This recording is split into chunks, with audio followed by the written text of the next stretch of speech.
mtazamaji wa runinga ya Capuchin, na karibu kwenye kipindi chetu cha I Can Make It. Mie nahodha wako Elijah Kaka.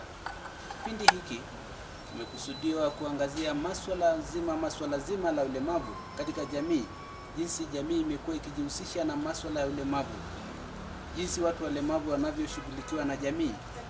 Na siku ya leo tumekita kambi katika maeneo ya Ngong, ambapo tumefika kwake nyumbani Lucy Mwangi, ambaye ni mwanzilishi wa shirika moja la kibinafsi linalofahamika kama Dikoa, ambapo unaweza kuona jinsi shirika hili la Dikoa linaangazia masuala ya ulemavu na inaangazisha ama inafunza jamii jinsi swala ya ulemavu limekuwa likishughulikiwa kwenye jamii.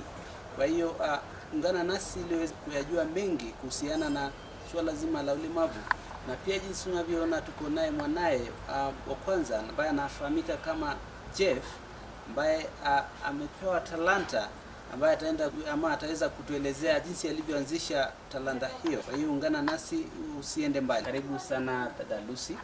Thank you. Kwenye kipindi chetu cha I Can Make It. Asante. Na labda ueleze tu wale watazamaji wetu ya kwamba hili shirika, ama waeleze kwanza jinsi ulivyopata wazo hili la kuanzisha shirika la Dikoa. Asante. Yeah. Asante. Kwa majina naitwa Lucy Mwangi na ninafanya katika shirika hili la Dikoa. Dikoa ni shirika ambalo lilianza katika mwaka wa 2010. Na Dikoa means disability concern with awareness, as in we just believe that there is a lot of ability in a disability. There is, as you can see in our banner, we say that there is ability in a disability. There are so many people who are living in a disability, but they are able to do a lot. Only that they are not given a chance. They are not given an opportunity to show what they can do. So me as a founder, ni jambo ambalo linipatia wasiwasi sana baada ya kupata my firstborn. Na after, unajua katika kila mzazi akipata mtoto unachangamkia kwamba umepata mtoto, unakaribisha. So akikaa miaka 2 ndio unaanza kurealize haya, mtoto wangu wako na shida. Na hapo ndio unaanza kuona ni kama dunia imekuacha. But with the time I came back to my senses and I said, no, it's not time for crying. It's now time to wake up and be strong for this baby, because the baby needs me, not anybody else. Na hapo ndio nikajua hii disability maybe imekuja kwa akili yangu, imekuja kusumbua mtoto, imekuja kuparalyze, imekuja kutocha, but me I will use it in a positive way. Nitalea huyu mtoto akuwe a very great person in life. That's what I could see after that day. Na kutoka hiyo siku, badala ya kulia, I started seeing my son as a winner. Na hapo ndio nikaanza kufikiria, because actually what people go through, so many women are going through a lot, especially when they get a disabled child. Kwa hiyo shirika hili umeweza kulianzisha baada ya kugundua kwamba ama mwanao wa kwanza ambaye tuko naye siku ya leo alikuwa na changamoto ya ulemavu? Huyu ni mtoto wa 2000. Na between 2000 and 2010 there is quite a number of years. Hiyo yote ni wakati nimeishi katika giza. I don't know what would happen to me. I actually didn't know who was my true friend, because friends will always keep off wakati uko na shida. So I was all left alone, and I started thinking about women who actually go through the same. There are so many women who go through the same. There are so many children who will become great people in the future, but they cannot make it because of the situation and also the background. Maybe their fathers have left them. Maybe their mothers have run away from them. There are so many challenges attacking, so many issues attacking people living with a disability. So I started thinking of children living with a disability and their mothers. I actually started thinking of, mobilizing women together and start having a workshop, and they would come together and share their views. They would come together, they would just exchange ideas, they would make friends, and exchange their numbers also for communications. That's how I started. And then later, just to begin with why I actually we are doing the campaign. Kabla haujaweza kuzungumzia swala la campaign jinsi ulivyoanzisha, nafahamu kwamba wamama wengi ambao labda wanatazama sasa hivi labda akona ile shauku ya kujua kwamba ni msukumo upi ambao ni wa kitofauti sana ulimfanya huyu mama aweze kuanzisha shirika hili. Manake mwanao ndio ako kwenye hali kama hii, na ni kwamba ni jambo tu la kawaida. Manake jinsi unavyomuona, jinsi ulivyomtengeneza na kumvalisha suti, amependeza kikweli. Nafahamu kwamba pia ameweza kuwa na yale mawazo ya kushirikiana nawe katika nikisha kampeni hii. Ni msukumo upi uliokufanya wewe kama mama ili uweze kuanzisha shirika hili kutokana na hali ya mwana? You see,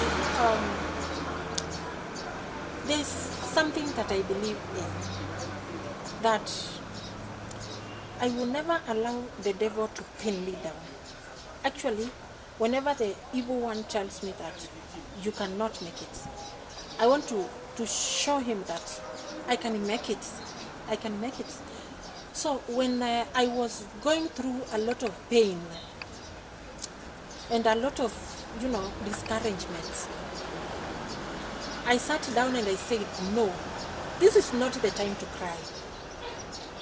This is now the right time to be strong. This is the right time to think of others. And then I started praising God, saying that, God, I thank you so much, because if I was not going through this situation, maybe I would understand why people have disabled people. I would understand why people are in trouble. Why would one tell me that niko na mlemavu kwa nyumba na sina chakula? Maybe I would not understand. But because you have put me in the situation, now I can understand why people keep on crying that they don't have. And so that is the time that I started thinking of other women and also other people, other children living with a disability, like my son. And then I used to take my son to therapy, and when we go there, I would see other children worse than him, and then that thing would just, it would beat me completely. Why would they be like this? And then I started thinking about them, and I started seeing, okay, would God surely create anyone without a talent? No. Would God create anyone without a reason? No. Without a purpose? No. So I started doing my own mathematics, and then I saw things in reality, that even these people, the disabled people, they are also very strong people in their way. In their way, there are things that they can do that we cannot. There is even that you would see them on wheelchair the whole day, from morning to evening. Ukiambiwa ukae kwa kiti kutoka asubuhi mpaka jioni, hauwezi. So in that way, I could reason this way. That is also an ability by itself. Sitting from morning to evening, it's an ability. Take care of him. Yes. At this guy is seated since morning. Ni wakati ninaona watu tu kwa wheelchair, they cannot talk, they cannot children. That is how I could reason. And then I said, okay, this is an ability by itself. Huyo mtu ni able kwa njia zake tu. Kitu mimi siwezi kufanya. Ati nikalie tu hiyo wheelchair, mimi saa hii nikiambiwa nikae, nitakaa tu masaa matatu nimechoka. But that person would sit kutoka asubuhi. Hivyo ndio nilikuwa na reason kwa clinic. Sorry. Hivyo ndio nilikuwa na reason kwa clinic. But this person atakaa kutoka asubuhi mpaka usiku, kesho amke tena akae on the same wheelchair mpaka usiku, and they don't complain. But we keep on complaining, oh, tiredness, oh sijui nini, sijui nimeongea na nani, nimechoka. So it means that we are also weak in a way. They are strong in a way. So having that encouragement and that good thought, I actually mobilized people to come and listen to me. So I talked to some of my friends, and they were like, that's a good idea. About Bikowa, I don't know where the name came from. I just sat down and the name came. Disability, concern with awareness, because you have the awareness, you have a son, you have the concern, because you want to be concerned of other children, sorry. You have the disability in the house. So it just came, disability, concern with awareness. And it was so. Then, after my son completed class, when he was in class 8, labda tu kabla muweze kutujulisha kuhusiana na jinsi alivyoanza shule na hali hii ya mwanao kuwa na hali ya ulemavu ama kuwa na changamoto ya ulemavu imeweza kuathiri vipi kifamilia yako, imeweza kuathiri familia yako, ama zungumzia swala hilo? Manake unakuta watoto walemavu kwenye jamii ni kama ni like a taboo in the society, ni kama ni laana, ama watu watakuchukulia familia yako si ya kikawaida ukijaribu kufikiria ama kuchukulia swala zima la Kiafrika. Yeah, there's one thing I would tell you, that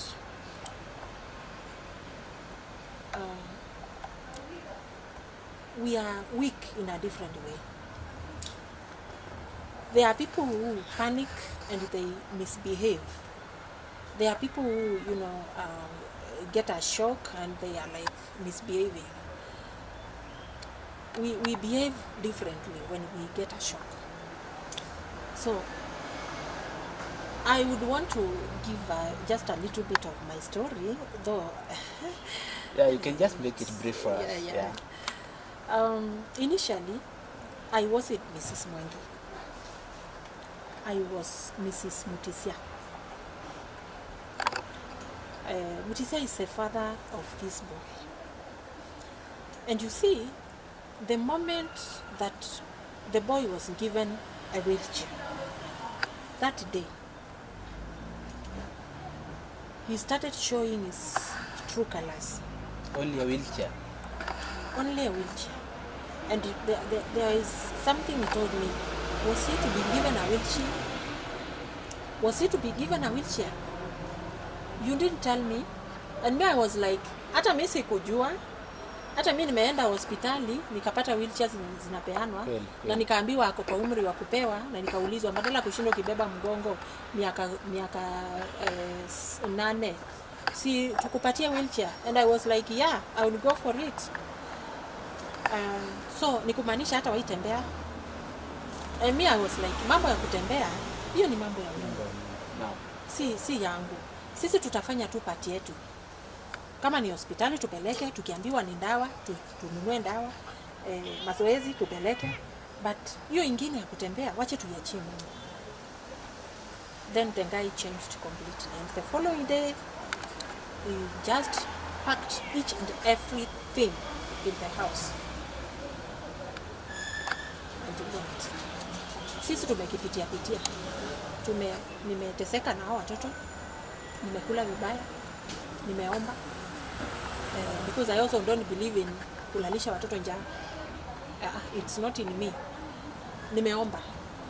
Nimepewa misaada. Nimelala chini. Nimekaa kwa darkness bila stima. Nimeteseka, mateso yote yenye binadamu anaweza kupitia, akasema ni mateso. Nimepitia. Nimekaa nyumba haina hata maji ya tap. Ni kwenda kuchota kwa mto mbali. Ndio tukuje, na hiyo maji ya mto ni ya red.